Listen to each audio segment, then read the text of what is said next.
Gráficamente, un vector lo podemos pensar como un punto, ya sea en 2 dimensiones o en 3 dimensiones. En dimensiones superiores no es posible. De esta manera, las coordenadas de los puntos vendrían siendo las componentes del vector. Pero no es la única representación geométrica para los vectores. Si nos auxiliamos del origen y siempre del origen, podríamos construir segmentos de recta dirigidos y estos serían los vectores. Esta es la otra forma de pensar geométricamente los vectores, como flechas. Imaginándolo de esta forma, ahora tiene sentido hablar del tamaño o longitud del vector. Antes de continuar, debemos de aclarar que en álgebra lineal no le vamos a llamar longitud, le vamos a llamar norma del vector, y la vamos a representar con este símbolo. Otros nombres que te podrás encontrar son el de magnitud, módulo y longitud. Y ya sabes que todos ellos se refieren al tamaño del vector. Por su origen geométrico sabemos que la norma no puede ser negativa, pero ¿cómo podemos calcular su valor? Comencemos en 2 dimensiones. Como podrás observar, aquí se nos forma un triángulo rectángulo. La hipotenusa viene siendo la norma del vector. El cateto horizontal vale lo mismo que la primer componente del vector, y el cateto vertical vale lo mismo que la segunda componente del vector. Al aplicar el teorema de Pitágoras, deducimos esta relación. De ahí que la norma en R2 se calcula de esta manera. Con una aplicación reiterada del teorema de Pitágoras, podemos calcular la norma en R3. Primero proyectamos el vector sobre el suelo, sobre el piso. El resultado de la proyección es el vector que se muestra en color azul. Sobre el piso se nos forma un triángulo rectángulo. Los catetos de ese triángulo rectángulo son la primera y la segunda componente del vector original. Por lo tanto, el cuadrado de la hipotenusa del triángulo sobre el suelo cumple con esta relación. De la figura se aprecia un segundo triángulo rectángulo. Ese no se encuentra sobre el suelo. Los catetos de este otro triángulo son la hipotenusa del triángulo anterior y la tercer componente del vector original. Entonces, la hipotenusa de este segundo triángulo cumple con esta relación. De ahí que la norma en R3 se calcula de esta manera. Viendo lo que ha sucedido para R2 y R3, nos podemos desprender de la geometría y generalizar para Rn.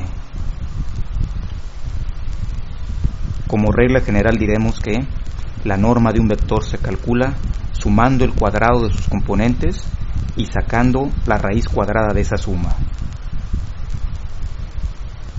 Esta fórmula para la norma es muy práctica, pero la podemos llevar más allá si observamos lo siguiente.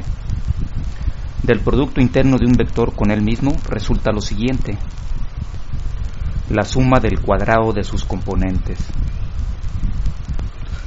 Eso quiere decir que la norma de un vector se puede expresar así. Y esta es la definición formal de norma. Es válida para cualquier espacio vectorial, como los espacios de funciones, pero es necesario que en ese espacio vectorial esté definido el producto interno. De lo contrario, no se puede definir el concepto de norma. Además, es fácil convencerse de lo siguiente: la norma del vector 0 vale 0. Para calcular la norma de un vector que está siendo multiplicado por una constante, se puede sacar la constante o factorizarla siempre y cuando se le calcule el valor absoluto. Ejemplos.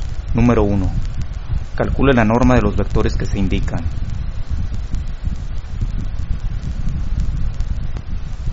Según las indicaciones, sumamos el cuadrado de las componentes y sacamos raíz cuadrada de la suma. Y ese sería el resultado del inciso A. Inciso B.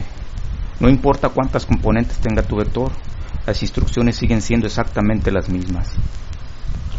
Sumas el cuadrado de sus componentes y obtienes la raíz cuadrada de la suma. Este es el resultado del inciso B.